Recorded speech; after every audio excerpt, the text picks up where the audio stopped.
Bonjour à tous une fois de plus. Mon épouse et moi sommes rentrés de Jacksonville, en Floride, où nous avons passé la Pâque, suivi de la soirée mémorable et du premier jour des pains sans levain à Lake City, en Floride. C'était un très beau voyage pour nous. Nous avons vraiment apprécié le temps passé avec les frères et sœurs là-bas. Nous avons également eu l'occasion de passer un peu de temps avec M. Ryan Dawson pour parler du programme pour les jeunes de cette année qui sera mis en place au Texas. M. Joe Brown est le pasteur de cette région, le nord de la Floride et le sud de la Georgie. Il rencontre de graves problèmes de santé et nous vous serions reconnaissants de prier pour lui. Nous avons également passé le dernier jour des pains sans levain ici à Charlotte. Ce fut un sabbat merveilleux. La congrégation que nous avons ici est merveilleuse et chaleureuse. Une congrégation très jeune avec tant de jeunes gens, de petits-enfants et de nourrissons, et de jeunes couples qui se sont installés dans la région. Et puis, bien sûr, les grands-parents s'installent aussi. La congrégation est donc merveilleuse et nous avons beaucoup apprécié le temps que nous avons passé pendant toute la période des pains sans levain, que ce soit en Floride ou ici, à Charlotte. Monsieur Richard Ames est rentré de Brazelton, en Géorgie, où il a passé la Pâque, la soirée mémorable et le premier jour des pains sans levain. Brazelton est près d'Atlanta. Il s'est ensuite rendu à Columbia, en Caroline du Sud, pour le sabbat.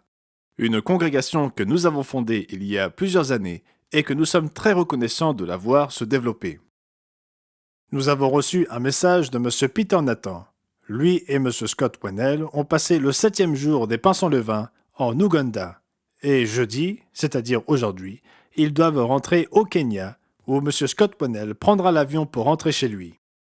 Et M. Peter Nathan s'envolera ensuite pour le Burundi et rencontrera M. Rhys Ellis avant de rentrer chez lui mardi soir de la semaine prochaine. Nous vous prions de ne pas oublier M. John Micken dans vos prières. Il a été hospitalisé une deuxième fois pour un affaissement des poumons, ce qui peut être certainement grave. Il avait déjà des antécédents pulmonaires. Il s'agit donc d'un problème grave pour lui. Vos prières pour M. John Micken, l'un de nos ministres au Royaume-Uni, seraient fort appréciées. M. Mario Hernandez doit rentrer de son voyage en Espagne et au Portugal, où il s'est rendu pour rendre visite aux membres de ces pays. Il espère très productif. Les membres sont vraiment dispersés sur la péninsule ibérique. L'opportunité de pouvoir leur rendre visite une fois par an est très importante pour leur bien-être spirituel et nous sommes très reconnaissants à M. Hernandez de pouvoir faire ce déplacement. Merci de vous souvenir de lui dans vos prières pendant son voyage avec tous les autres hommes qui voyagent. Carmen et Christian Orego sont actuellement au Mexique, je crois. Ils devraient rentrer très bientôt. N'oubliez pas de vous souvenir d'eux également.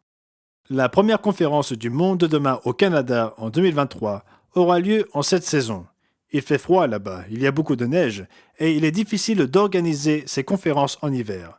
C'est possible, mais c'est un véritable pari, souvent accompagné d'une grosse tempête de neige ou même, comme je l'ai vécu une fois à Terre-Neuve, d'une tempête de verglas qui a duré environ 1 heure tôt le matin. Cela eut un impact sur l'assistance à la conférence du Monde de demain que nous avions organisée à ce moment-là. C'est donc toujours un pari, et vous dépensez de l'argent pour envoyer des invitations et vous déplacer, et vous ne voulez pas que la météo vienne tout gâcher. Nous savons que même l'apôtre Paul rencontrait des difficultés de temps à autre. Satan peut certainement tout gâcher. Nous savons que Dieu est plus puissant, mais il permet que ces épreuves nous atteignent. Quoi qu'il en soit, la première conférence du Monde de demain de l'année au Canada aura lieu à Peterborough, en Ontario. M. Winston Goss y parlera du fait que le monde est au bord du gouffre. Nous venons de publier une nouvelle vidéo point de vue en anglais intitulée « Les paris sportifs sont-ils un amusement inoffensif ou une sérieuse dépendance ?» Voilà donc un petit aperçu de ce qui se passe dans le monde. Vous en saurez plus en lisant le bulletin d'information. Les nouvelles en provenance d'Afrique du Sud et les rapports qui nous parviennent du monde entier sont vraiment très encourageants pour la Pâque et la fête des pains sans levain, bien sûr. C'était donc Gérald Weston pour l'Église du Dieu vivant pour la semaine se terminant le 15 avril 2023. Passez un merveilleux sabbat.